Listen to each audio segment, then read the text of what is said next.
I would like to show two notoriously difficult lines from Chopin's second ballade, starting at measure 47. I don't think I've ever had a pianist bring this piece without asking me about these two lines. So I'm just going to turn the camera into the keyboard so that you can see clearly. I will destructure, in a sense, the different motions that take place here that end up working together as a unit. So the first one is, what is the rotation here? We start intervals always balanced toward the thumb side. They're not going to balance over this way, tilted, but they come this way.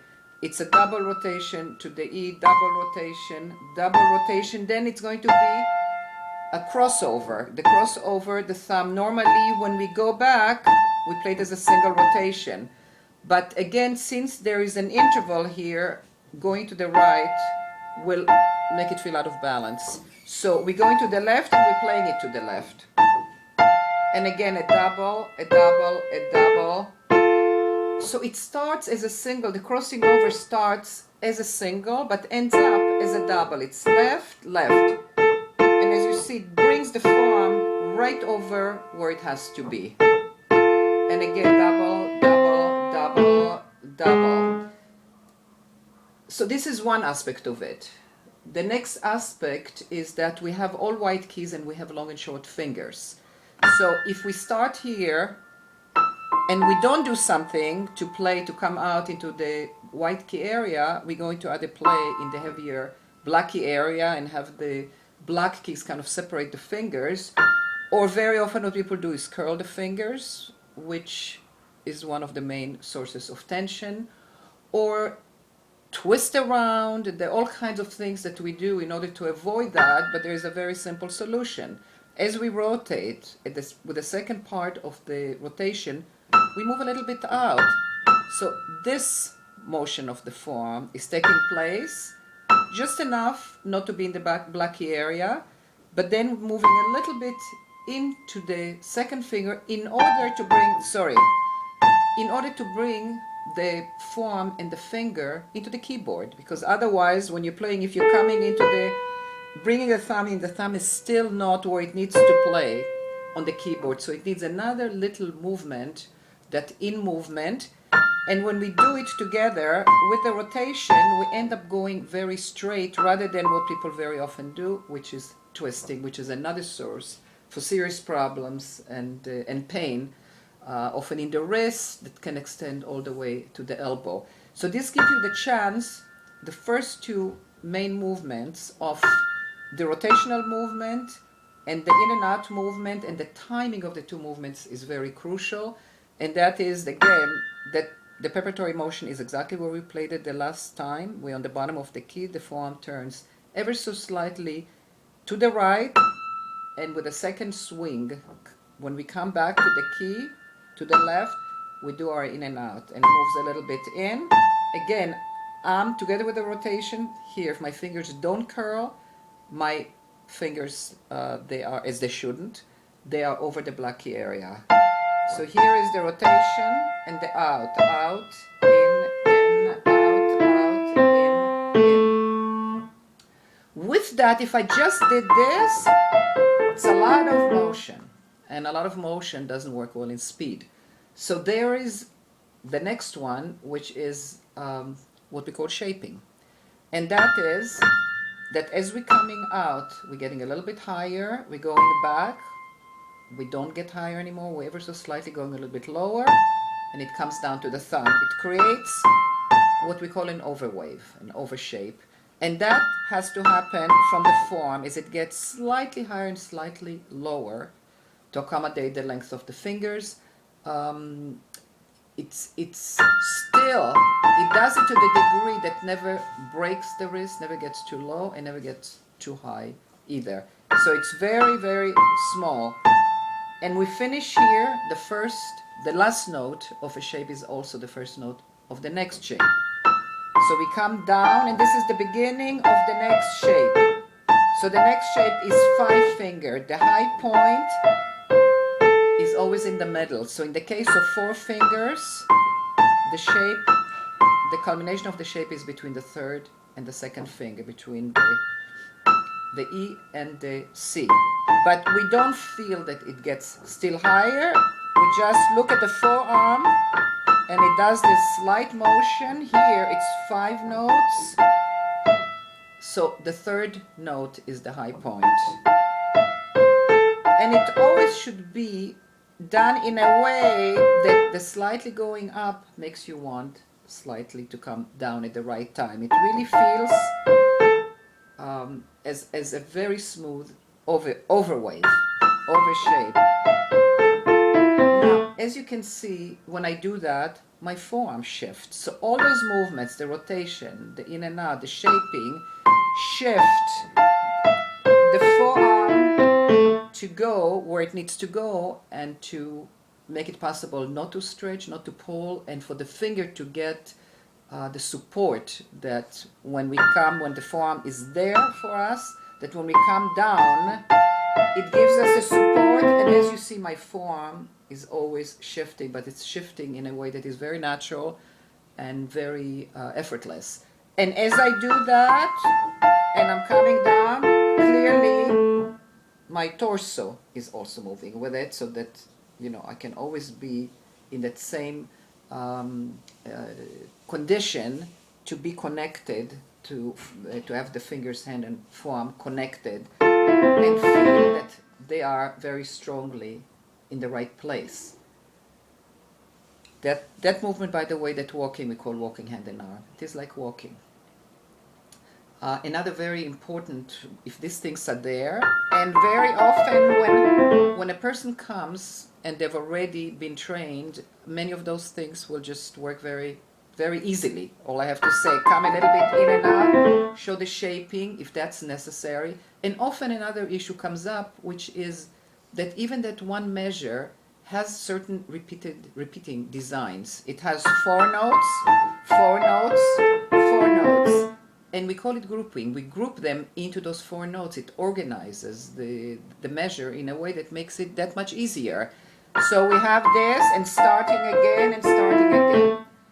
And also that follows, it makes it also easier to go from the heavier, you know, from the 2 notes into the 1 note. But that is not always the case. But here you're there, the forearm settles, but that's not the rhythm. So there's a start of the grouping, but here we have to honor the rhythm.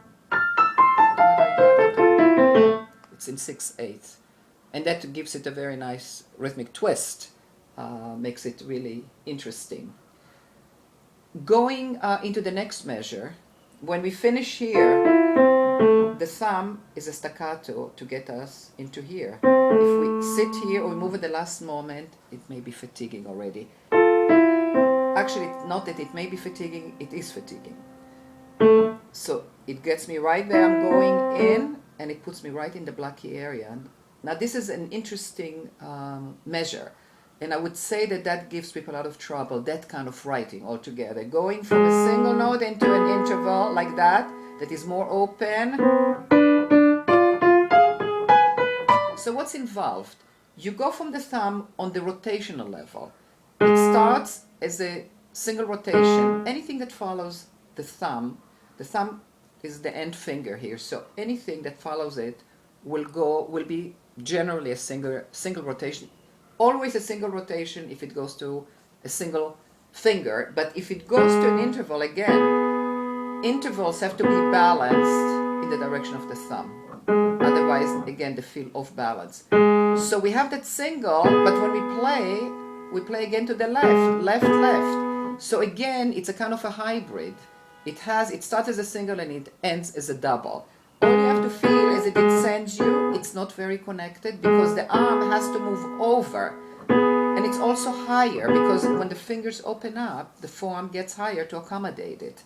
So it gets there. It's not any kind of a big staccato, but it starts and I move over. Then I go to again, the same thing, it's a double to the thumb, and again, that single double to the interval.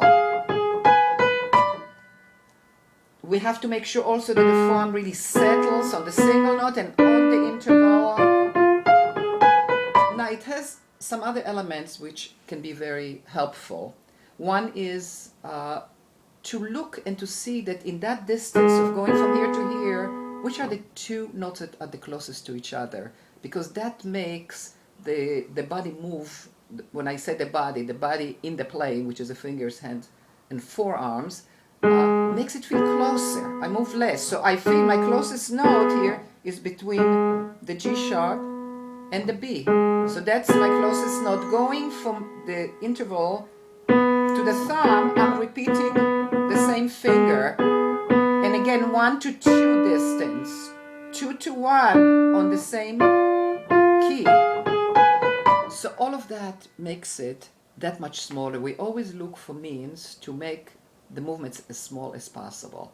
And all of these things that I'm discussing always depend heavily on how free the forearm is, not relaxed and everything is kind of doing this, but moving together, moving together as a unit, coming together as a unit, feeling very freed up, not relaxed, not heavy, but just very freed up all the way to the elbow. And that makes the movement immediately much quicker.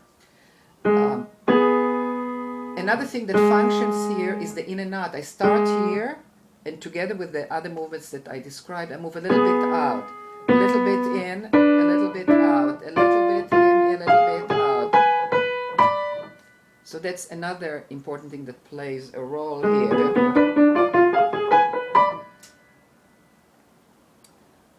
Grouping. It groups in two. Even though it releases between the single note and the interval, it's still a group because it's a repeated design, and that makes things always easier, because to feel it, that you have 2 and 2 and 2 and 2, rather than this kind of thing, it's very fatiguing when it just goes without any kind of physical breaths.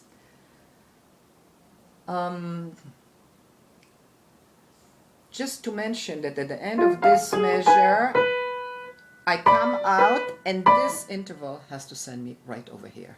And if it doesn't, the arm brings me there, and that's not very fast, and that's fatiguing. Whenever the arm has to move me, or to move anyone, it's fatiguing. So it needs to be sent. And it comes out and comes to here, and the same thing starts. And here sends you here. So a lot of what makes playing also easier is to identify when I have to really get off, when I have to disconnect, and use the note that I have to disconnect or interval to send me, to be sent, to play and be sent, and then starting all over again. Moving on to the fifth measure, very similar type of writing. Similar movements, although here it's a little bit more complicated when you're going from an interval to single note that is inside that interval. The rotation is not this way, the rotation is that way. It's very small. It's a single, single, and a double. A double, single, single, double. Double, single, single, double. And so on. A place to watch is when you have to, suddenly you're going into the black key area with the fifth finger on a short finger on a short key, on a black key. So in order not to twist, to have a sudden movement, we start moving out here, moving into the 2-1, and you're right inside. And here it's moving a little bit out. And here it's moving in again for the same reason. And here we have a very large leap. And that's where many people trip.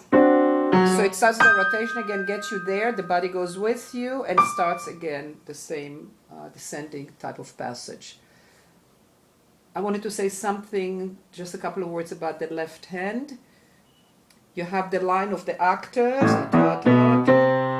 Again, octaves are played staccato. You can give it the sound that you want and a little bit of a shaping, because if you do it and it all sounds down, down, down, it doesn't sound musical, doesn't sound phrased, doesn't sound expressive, but you give it a little bit of a shape. Da, da, da, da. That's why the study of shaping is so important from both the physical and the musical point of view. It's one of the basic tools that we have for musical expression, not the only one, but a very major one. And again, the last one, you give it a sound, you can use pedaling, and it has to send you to where you have to go, which is in the black key area because of the thumb on a black key, instead of moving and very often twisting, starting here and then moving a little bit more, and then moving out because you're going to the white key area. There's no reason to stay there. And of course, rotation and walking hand and arm gives you the ability to do all these large distances without stretching and with security. Another element here that is important is the grouping. You have 3 notes going down, 1 up, 3 notes going down, 1 up, 3 notes going down. So you group it according to the 3 notes and start on the top, which immediately makes it easier. There's another possibility for grouping, and that's to take those 3 notes, the 5, 1, 2, the 5, 1, 2, and the last 2. And you can always try and see which makes you feel more at ease. It's all about making things easier, faster, and secure. And the last note, again, if you stay here and then move, it's going to create a lot of problems. So you use it to send you. It's really a staccato touch, and staccato is not always as short as we think it needs to be. It's not clipped like that. You can give it a sound, and it can still send you to where you're going.